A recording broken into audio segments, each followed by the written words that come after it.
Donc on pensait qu'il allait falloir urgemment trouver 10 milliards d'euros. Finalement, il faut en trouver encore 10 de plus. Est-ce que selon vous, ça traduit une politique audacieuse ou justement un manque de sérieux ? Moi, je rappelle tout de même, parce qu'il y a un moment, il faut aussi regarder un tout petit peu dans le rétroviseur, qu'en 2017, avec François Hollande, nous avons laissé les comptes de la nation, les comptes sociaux à l'équilibre, et les déficits publics à moins de 2-3%. Après, il y a eu des crises, il y a eu évidemment la crise du Covid. Donc c'est de la mauvaise gestion selon vous ?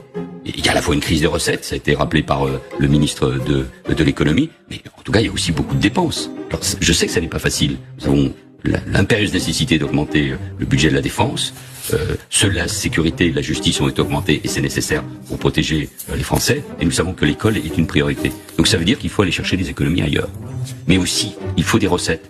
Et il faut la justice sociale. Il faut que tout le monde contribue aussi au redressement des comptes de la nation au nom